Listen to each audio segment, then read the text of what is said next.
झांसी के दो भाइयों की मध्य प्रदेश में हुए सड़क हादसे में हो गई मौत। जहां गरौठा के खैरी गांव में रहने वाले 40 वर्षीय अर्जुन राजपूत अपने ममेरे भाई चुन्नीलाल व माधव के साथ दादी की दवाई लेने के लिए गए हुए थे टीकमगढ़ के दिगौड़ा गांव। वहां से तीनों लौट रहे थे वापस, तभी जतारा और प्रतापपुरा के बीच एक बाइक ने उनकी बाइक में मार दी जोरदार टक्कर, जिसमें चुन्नीलाल की मौके पर ही हो गई मौत, जबकि उनकी बुआ के बेटे अर्जुन राजपूत ने झांसी मेडिकल कॉलेज में तोड़ दिया दम। वहीं तीसरे युवक माधव का इलाज है जारी। एक साथ दो मौतों से परिवार में मच गया कोहराम। पुलिस ने शवों को पोस्टमार्टम के लिए भेजकर मामले की जांच की शुरू। ललितपुर में शनिवार सुबह देखने को मिला एक बड़ा सड़क हादसा, जहां जाखलौन ललितपुर मार्ग पर ग्राम ककरुआ के पास अचानक से अनियंत्रित होकर पेड़ से जा टकराई प्रयागराज से लौट रहे परिवार की तेज रफ्तार कार, जिसमें सवार 7 लोग हो गए घायल, जिन्हें तत्काल अस्पताल में कराया गया भर्ती, जिनमें से 2 की हालत नाजुक होने पर उन्हें झांसी मेडिकल कॉलेज के लिए कर दिया गया रेफर। मामले की जांच में जुटी पुलिस। महोबा जिले के चरखारी कस्बे में स्थित उप डाकघर की काट दी गई है बिजली, जहां जून 2024 से बकाया 30,000 रुपए का बिल न चुकाने के कारण विद्युत विभाग ने की है कार्यवाही। पिछले 3 दिनों से डाकघर में सभी सेवाएं हैं बंद, जिससे आधार कार्ड बनने, संशोधन कराने व रजिस्ट्री और धन की जमा निकासी जैसी आवश्यक सेवाएं हो रही हैं प्रभावित। बिना काम के आराम से बैठे हैं अधिकारी व कर्मचारी। आम लोगों को अपने कामों के लिए बार बार काटने पड़ रहे हैं चक्कर। झांसी में एक बुजुर्ग को रौंद गई तेज रफ्तार कार, जहां पाल कॉलोनी में किराए से रहने वाले 72 वर्षीय ओम प्रकाश बेटे को दुकान की सामान दिलाकर पैदल लौट रहे थे घर वापस, तभी बेकाबू कार ने पीछे से मार दी जोरदार टक्कर, जिससे करीब 10 फीट ऊपर उछलकर सड़क किनारे जा गिरे बुजुर्ग, जिनको राहगीरों द्वारा तुरंत मेडिकल कॉलेज में कराया गया भर्ती। यहाँ उनकी शनिवार को हो गई मौत। घटना का सीसीटीवी फुटेज भी आया है सामने, जिसके आधार पर पुलिस ने कार को कर लिया है बरामद और शव को पोस्टमार्टम के लिए भेजकर आरोपी कार चालक पर शुरू की कार्रवाई। टीकमगढ़ जिले के लिधौरा नगर में अतिक्रमण हटाओ अभियान के विरोध में शनिवार को व्यापारियों ने रखा बाजार बंद, जहां व्यापारियों का आरोप है कि नगर परिषद ने बिना कोई पूर्व सूचना दिए अतिक्रमण हटाने की कार्यवाही। बता दें कि शुक्रवार को नगर परिषद के कर्मचारियों ने जेसीबी मशीन से हटाया था अतिक्रमण, जिस पर व्यापारियों का आरोप है कि नगर परिषद के कर्मचारियों ने लूट लिया उनका सामान। स्थानीय लोगों ने प्रशासन पर पक्षपात पूर्ण कार्यवाही करने का लगाया आरोप और नगर परिषद सीएमओ संजय वाल्मीकि को हटाए जाने की उठाई मांग। झांसी रेलवे स्टेशन पर एक युवक की जरा सी लापरवाही के कारण होने से बच गया बड़ा हादसा, जहां चलती ट्रेन में चढ़ने के प्रयास में ट्रेन और प्लेटफॉर्म के बीच गिर गया एक युवक यात्री। यह देख जीआरपी जवान ने तुरंत ट्रेन के लोको पायलट को भाग कर दी सूचना, इसके बाद लोको पायलट ने रोक दी ट्रेन।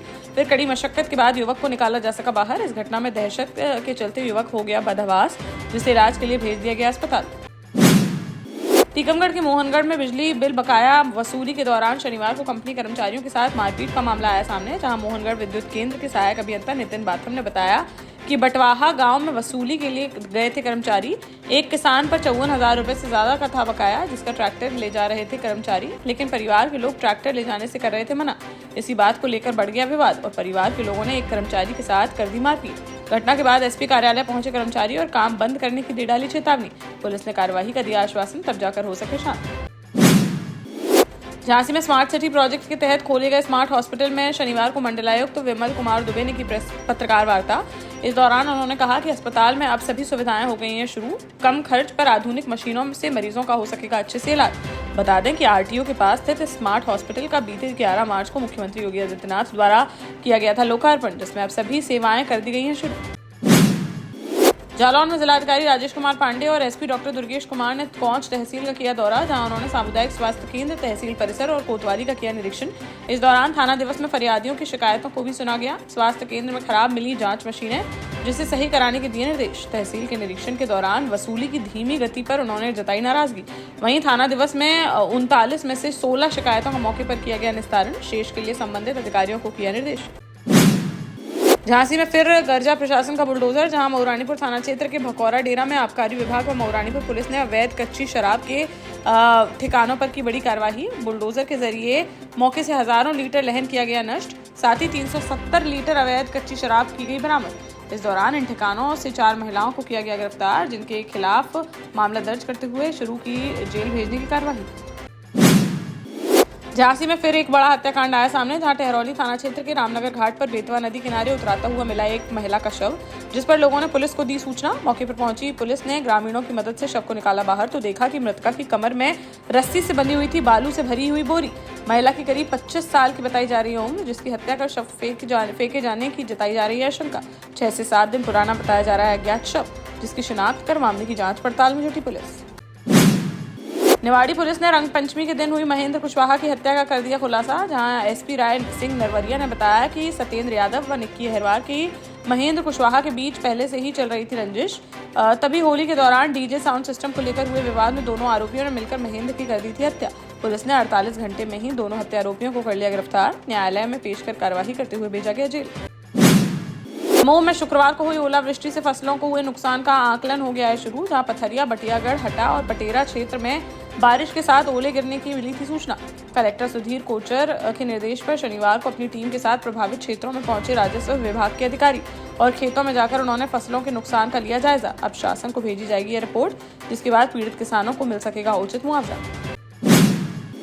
ललितपुर से मासूम बच्ची के साथ दरिंदगी की वारदात आई सामने, जहां गिरार थाना क्षेत्र अंतर्गत एक गांव में रहने वाली 5 साल की मासूम बच्ची मोहल्ले में स्थित दुकान से खरीदने के लिए गई हुई थी नमकीन।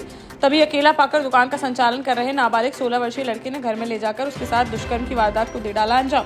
पुलिस ने पीड़ित बच्ची को अस्पताल में कराया भर्ती। वहीं परिजनों की तहरीर पर आरोपी किशोर के खिलाफ मामला दर्ज करते हुए कर लिया गिरफ्तार। झांसी में संघर्ष सेवा समिति के तत्वावधान में रंगपंचमी के अवसर पर भोजन वितरण कार्यक्रम का किया गया आयोजन, जहां समिति सदस्यों द्वारा रात्रि के समय रेलवे स्टेशन, पत्थर की टाल, बस स्टैंड, इलाइट चौराहे समेत अन्य स्थानों पर 1000 से अधिक लोगों को वितरित किया भोजन। इस दौरान संघर्ष सेवा समिति के संस्थापक व वरिष्ठ समाजसेवी डॉक्टर संदीप सरावगी ने कहा कि असहायों की मदद करना ही है मानव धर्म। यदि हर सक्षम व्यक्ति अपनी क्षमता अनुसार इस प्रकार के कार्यक्रमों का करता रहे आयोजन, तो शायद ही कोई ऐसे सो सकेगा खाली पेट। बोले, भूखे को भोजन देना है पुण्य का काम। देश का जाना माना सैनफिन ग्रुप आपके लिए फिर लाया है झांसी में वास्तु के हिसाब से फ्लोर प्लान सहित एक शानदार टाउनशिप, जिसमें सुरक्षा की दृष्टि से सीसीटीवी, एक ही ग्रैंड गेट से एंट्री और एग्जिट, चौड़ी सड़कें, parking, car wash area, senior citizen and international fountain parks, swimming pool, gym, badminton, tennis आदि courts, school, hospital, shopping mart आदि कई सुविधाएं। इसीलिए तो हम झांसी में लोगों की पहली पसंद।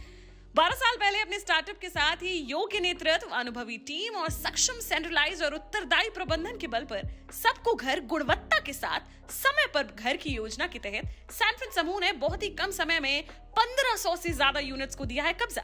समय पर डिलीवरी से हमारे ग्राहकों में बड़ा है विश्वास और मिली है संतुष्टि।